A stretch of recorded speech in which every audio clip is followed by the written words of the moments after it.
Assalamualaikum warahmatullahi wabarakatuh. Selamat datang di video kami. Tetapi sebelumnya, izinkan kami perkenalkan diri terlebih dahulu.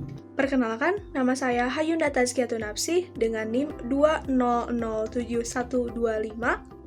Saya Julfi Hardiansah, NIM 2009068.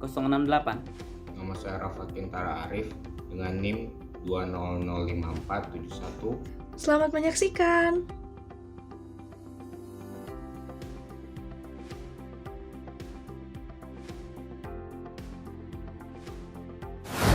Pertama-tama, kita harus tahu dulu apa sih media sosial. Media sosial adalah sebuah media online yang para penggunanya bisa dengan mudah berpartisipasi, berbagi, dan menciptakan isi meliputi blog, jejaring sosial, wiki, forum, dan dunia virtual di internet. Masyarakat di Indonesia hingga Januari 2021 memiliki pengguna internet sebanyak 202,6 juta jiwa, meningkat sebanyak 27 juta atau 16% dibandingkan tahun sebelumnya. Banyaknya pengguna internet di Indonesia sudah seharusnya berbanding lurus dengan tingkat literasi di Indonesia. Namun, faktanya UNESCO menyebutkan Indonesia urutan kedua dari bawah soal literasi di dunia. Hanya 0,001%. Artinya, dari 1.000 orang di Indonesia, cuma 1 orang yang rajin membaca. Mengerikan.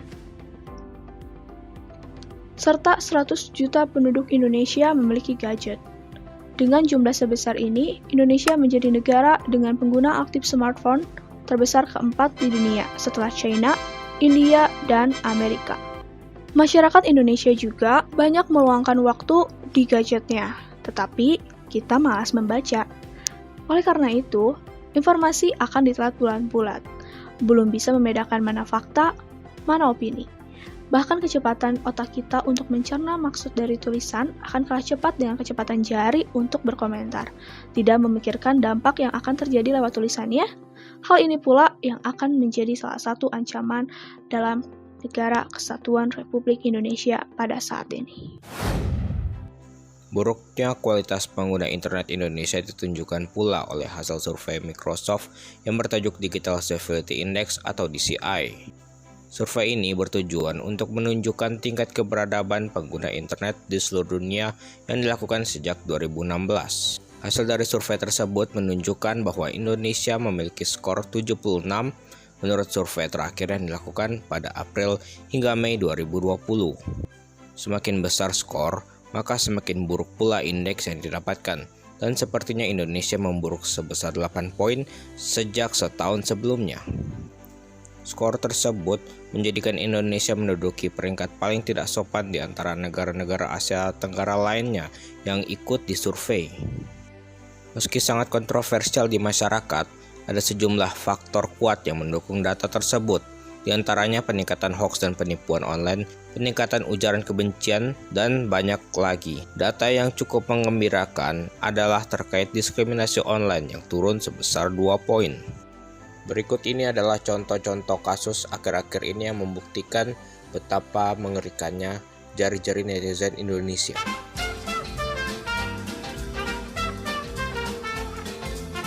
Tentunya semua hal ini jika dipikirkan sangat memalukan dan merusak citra Indonesia yang notabene-nya memiliki banyak citra positif di mata dunia.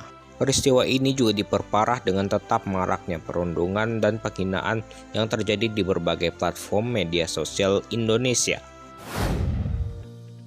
Namun, pada dasarnya, segala kegiatan yang dilakukan di media sosial, termasuk memberikan komentar yang berisi kejahatan, merupakan tindak pidana. Karena bila berkomentar yang berisi kejahatan akan dijerat pasal KUHP dan Undang-Undang Nomor 11 Tahun 2008 tentang Informasi dan Transaksi Elektronik atau UU ITE sebagaimana diubah dalam Undang-Undang Nomor 19 Tahun 2016. Berikut komentar yang dikategorikan sebagai tindak pidana. Menghina pemerintah atau badan umum akan dijerat pasal 207 dan atau 208 KUHP. Menghina atau mencemari nama baik orang lain akan dijerat pasal 27 ayat 3 UU ITE. Mengancam orang lain akan dijerat pasal 29 UU ITE dan menyinggung SARA akan dijerat pasal 28 ayat 2. Sebenarnya, UU ITE ini merupakan alat efektif dalam memberantas tindak pidana dalam bermedia sosial. Sampai bulan Oktober tahun 2020 lalu saja, pasal UU ITE ini sudah menjerat 324 kasus, di mana sebanyak 209 orang dijerat pasal tentang pencemaran nama baik, 76 kasus dijerat dengan pasal tentang ujaran kebencian. Ada pula hukuman yang diterapkan yakni denda maksimal 1 miliar dan atau maksimal 6 tahun penjara. Nah, lantas, mengapa fungsi UU ITE ini kadang terasa diasingkan? Apakah sudah tidak berfungsi untuk saat ini? Sebenarnya, hal ini terjadi karena rendahnya literasi media dan kesadaran hukum yang menyebabkan netizen Indonesia seakan tidak memperdulikan norma-norma yang ada. Kenyataannya, orang belum menjadi dirinya sendiri ketika bersosial media dan menganggap bahwa sosial media tidak berdampak pada kehidupan sehari-hari. Mereka tidak memikirkan perasaan orang yang membaca sehingga berujung pada pertikaian menggunakan ujaran kebencian. Kadang, netizen dalam berkomentar, kritik, saran, pujian, bahkan hinaan digunakan secara bersamaan dalam bentuk sindiran yang bersifat ambigu. Coba bayangkan tulisan itu dibaca secara langsung oleh pengguna. Tentu itu bisa saja tidak terjadi karena adanya norma di masyarakat. Hal ini membuktikan norma bersosial media belum tercipta di kalangan masyarakat itu sendiri. Lantas, bagaimana seharusnya yang dilakukan supaya semuanya tidak terjadi? Pancasila adalah kunci dari semuanya. Ketika seseorang sudah menanamkan nilai-nilai Pancasila dalam diri masing-masing yang diejawantahkan dalam berkehidupan berbangsa, bernegara, dan bermasyarakat, ketika seseorang telah benar-benar mengimani Tuhan dan mempunyai agama, maka ia akan tunduk dan patuh pada aturan agama yang dianutnya. Ketika nilai kemanusiaan benar-benar diterapkan, maka kehidupan rukun akan terus terjalin. Ketika norma dan hukum sudah ditegakkan serta dipatuhi oleh seluruh lapisan masyarakat, maka hidup akan aman dan damai.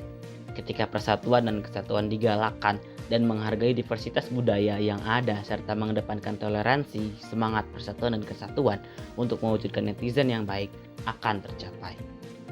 Ketika semangat nasionalisme dalam mencintai tanah air seperti bangga akan prestasi yang diperoleh warga negara Indonesia, bukan dengan merundungnya dengan kata-kata kasar dan melambungkan sikap negatifnya, maka semua WNI akan termotivasi untuk terus berkarya dan mengharumkan nama bangsa.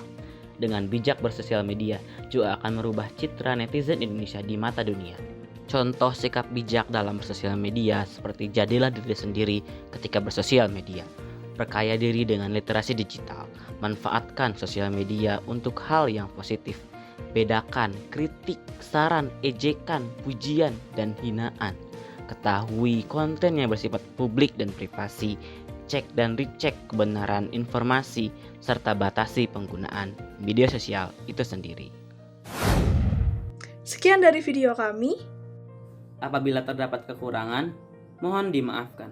Akhir kata, wassalamualaikum warahmatullahi wabarakatuh.